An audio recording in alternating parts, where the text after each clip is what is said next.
Hey, I'm Abigail Hawkins, but everyone just calls me Abi. I'm 25, fresh out of college with a degree in agricultural science, and I'm ready to dive into the family farm and put everything I've learned into action. Hawkins Farm has been in our family for generations, and I've got big ideas to modernize it and bring it into the 21st century. Dad, check out these soil reports, I said, laying out the papers on the kitchen table. By using crop rotation and sustainable farming practices, we could increase our yield by 30%. Dad, Frank Hawkins to everyone else, barely looked up, taking another sip of his coffee. We've been doing things the same way for 50 years. Abi, if it works, why change it? That's Dad for you, stubborn as a mule and just as resistant to new ideas.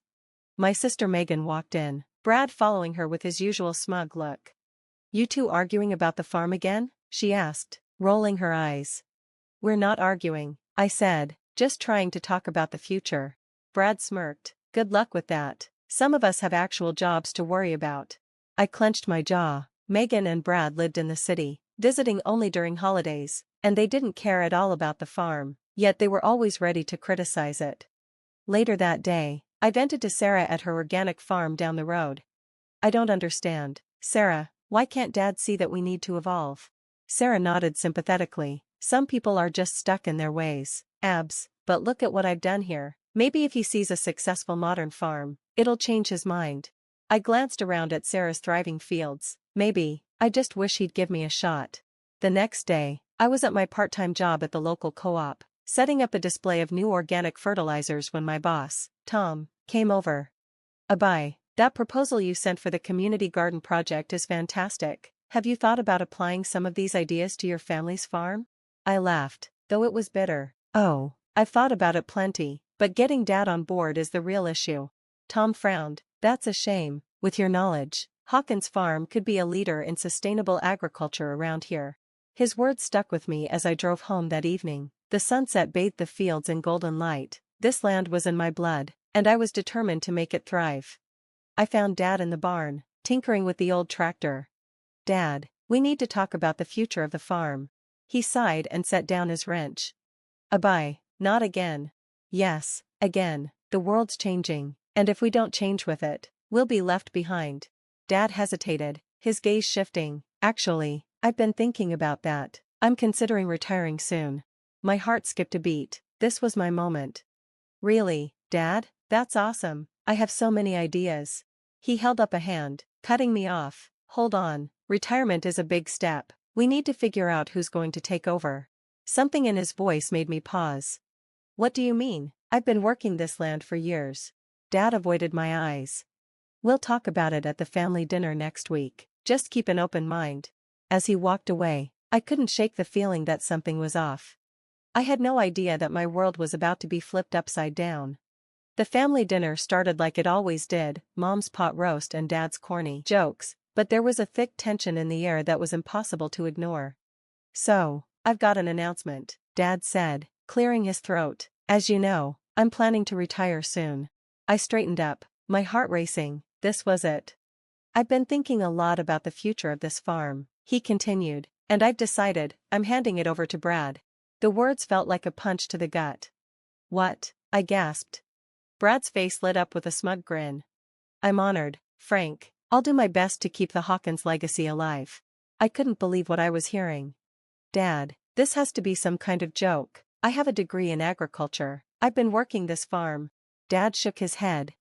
Abi, running a farm is about more than book knowledge. It requires a firm hand, a man's touch. A man's touch? I echoed, my voice rising. Are you serious? It's 2025, Dad. Megan chimed in. Oh, come on, Abi. It's not like you can't still help out. I turned to her, furious. Help out? This was supposed to be my future. Megan. Dad's voice grew condescending. Let's be realistic. Abi, you'll get married, have kids. You can't be expected to run a farm too. I saw red. So that's it? My dreams don't matter just because I'm a woman? Don't twist my words, Dad snapped. I'm doing what's best for the farm.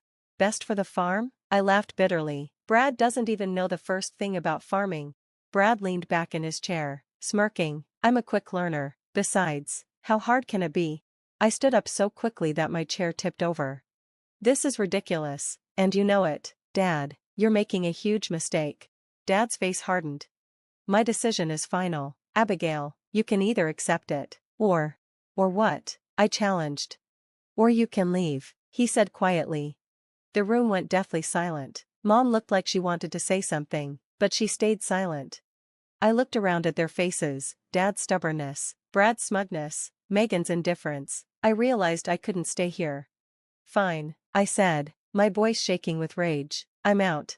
I stormed upstairs, shoving clothes into a bag, refusing to let the tears fall. As I was leaving, I overheard Dad and Brad talking in the study, something about loans and overdue payments. I froze, straining to listen. Don't worry about it, Dad was saying. We'll figure it out, just don't let the women know. I felt sick. Not only was Dad handing over the farm to Brad, but he was hiding financial trouble too. I drove straight to Sarah's, spilling everything between sobs. That sexist jerk, Sarah said, fuming. Abai, I'm so sorry. As my tears slowed, a fire of determination lit inside me. I'm not giving up, I said, my voice steady now. I'll show them I can run a farm better than any man. Sarah smiled. Now that's the Abai I know. What's next? I took a deep breath. First, I need more experience. I'm applying for that job at AgriCor, and then, I'm going to build something so great that Dad will have to eat his words. As I drove away from Sarah's, my phone buzzed with a text from Mom. I'm sorry, honey, your father means well. I turned off my phone without responding. Sorry wasn't enough anymore. The next morning, I walked into AgriCorp with confidence, my head held high. Hi, I'm Abigail Hawkins, here to apply for the junior executive role. This was just the beginning, they had no idea what I had in store. 6 months into my role at AgriCorp, I was driving by the family farm when something caught my attention. The corn wasn't right, yellowish, stunted. I pulled over, confusion and frustration mounting. What on earth? I muttered, inspecting a weak stalk. Just then, Mr. Jenkins, the elderly neighbor, approached. Abai, haven't seen you around much. Here to help Brad? Lord knows he needs it. I raised an eyebrow. What do you mean? Mr. Jenkins sighed. That boy's wrecking this place, using some crazy new pesticides that are killing everything but the weeds. My blood began to boil. I thanked Mr. Jenkins and headed straight for Sarah's place. We have to do something, I said, my voice tight with anger. Brad's ruining the farm. Sarah nodded solemnly. I've heard whispers about that, but what can we do? A spark of an idea hit me. We show everyone else what a real farm looks like. Let's make Hawkins Farm the worst example around. And that's exactly what we did. Every weekend, I visited neighboring farms, offering free consultations. Word spread fast. Did you hear? Abai Hawkins increased the Thompsons' yield by 40%. The Wilsons transitioned to organic, all thanks to Abai. Meanwhile, Brad was sinking deeper. I kept my ear to the ground, each piece of gossip worse than the last. One day, I overheard 2 workers talking at the local diner. I swear, it's not right. Brad's spraying stuff that isn't even legal anymore, and those migrant workers? He's paying them next to nothing and threatening to deport them if they speak up. I clenched my fists. This was worse than I'd imagined. I started gathering proof, photos of the illegal pesticides, testimonies from workers, soil samples showing contamination. It was damning. Then came the call from Mom. Abby, it's your dad. He's had a heart attack. My stomach twisted into knots as I rushed to the hospital. Dad looked fragile in that sterile bed, hooked up to machines. It's the stress, Mom explained, tears streaming down her face. The farm's in trouble, but he won't let anyone help. I felt a pang of guilt. Had my actions contributed to this? As I left the hospital, lost in thought, I collided with someone. Oh, I'm so sorry, the woman said, helping me gather my fallen files. Her eyes widened as she saw the contents. Wait, this is about Hawkins Farm? I looked her over with suspicion. Who are you? She extended her hand. Elena Vasquez, investigative journalist. I've been digging into agricultural issues in the area, and it looks like you've got a story worth telling. We sat down at a nearby cafe, talking for hours. Elena was sharp and passionate about exposing corruption in the industry.